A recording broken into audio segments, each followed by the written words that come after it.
Well, sediment supply itself is a term used to describe how much solid material is being delivered to the coastal zone of the Gulf Coast states. And that is important because that zone is one where we are both experiencing a rise in absolute sea level, and there's a tendency for the land to subside. So in order to counteract that submergence of the land surface that's a result of those two things, the sediment coming to the coast can help us maintain the present day shoreline and actually build new land under specific conditions. The big impact of sediment supply or lack of sediment supply are the following. One is a change in the elevation of land surface, and these can be quite dramatic. There are examples within the Gulf Coast zones of reductions in elevation of feet per year, and so even the most casual observer can actually notice that the land that he or she is occupying is actually going down relative to some datum. In this case, in the Gulf Coast zone, that datum is sea level itself. In addition to elevation, there is a tendency for the shoreline itself to move position. It may move seaward, or it may move landward, depending on the relative amount of sediment coming out to that location. But those are the two effects. You have a change in elevation of the surface and a change in the position, either seaward or landward, of the shoreline itself. So with regards to specific examples, there was a decision made in the early 1900s and then realized throughout the 1900s to put extensive levees on the Mississippi River. As a consequence of those protective levees, the wetlands and the overbank area associated with the channel were separated from the source of sediment that moves down the Mississippi River itself and ultimately out to the Gulf of Mexico. As a result, no sediment was supplied to those surfaces during annual floods, or very, very little sediment was supplied to those surfaces. But we still had these processes of subsidence and sea level rise occurring. And we have now experienced a great deal of land loss. And we are in a position now to actually make decisions about trying to reverse that by removing that protection between the overbank or the wetland area and the river, and actually trying to harvest the river again and build new land. So that's one important way that sediment supply can actually have has had a negative impact to something like the Mississippi River Delta, and it also suggests a way that we can reverse it by allowing that sediment to once again inundate those areas that have been separated from it for multiple decades at this time.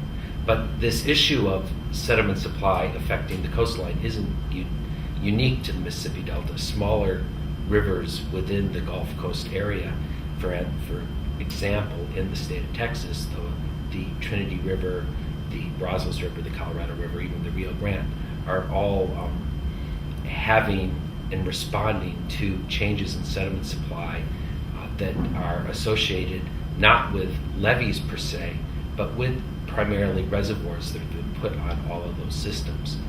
These reservoirs trap some sediment behind them. They actually result in rivers incising downstream of the reservoirs, which can add sediment to the system. But there clearly is an effect in the rate and the timing and the duration at which the sediment is actually being supplied to the coastal zone that we're most interested in at this particular time. So what we need to make decisions about are what can we do to mitigate the effects of putting baffles in the transport system that brings material to the coastline. Clearly many of these baffles in the forms of reservoirs have been built, and there isn't much we can do about that, but many rivers within the Gulf Coast states are still having these types of water impoundment systems built. For instance, the Trinity River in Texas, I know that there are at least 13 planned and approved reservoirs that we should at least be considering the effect that they may have on delivering material to the coast. because though the Trinity River itself enters into a bay rather than right onto the coast proper, that bay and the delta that the Trinity produces in the bay is very important for nutrient processing and for a general ecosystem that all of us take advantage of in the larger, actually, Houston area.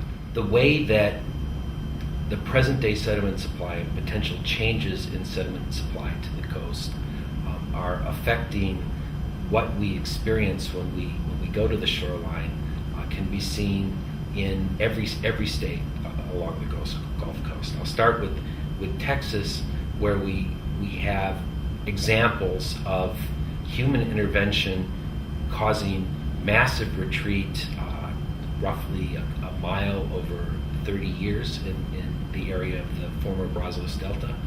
There was a decision made because of flooding reasons to shift the very downstream position of the Brazos River where it actually entered the Gulf Coast. And within a very short period of time, the land that had been the Brazos Delta was reworked and actually removed.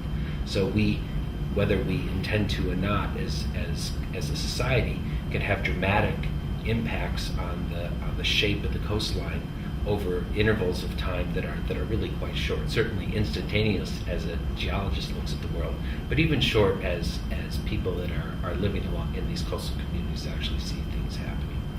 So we can cause the shoreline to advance or retreat of measurable lengths by where and how we allow sediment to get to the shoreline. And anything that we do to disrupt that or change that, we have to expect that there's going to be consequences that are realized in a fairly short amount of time. But that is sort of a negative or cautionary component to the role of sediment supply in our coastal areas. There's also a real opportunity to harness it. If we understand where the sediment is, particularly in the rivers that are introducing more sediment to the coast, if we understand how to get that sediment to places where it is needed to counteract subsidence relative to sea level rise, we have an opportunity to build new land, to maintain parts of the shoreline that the decision has been made are worth maintaining.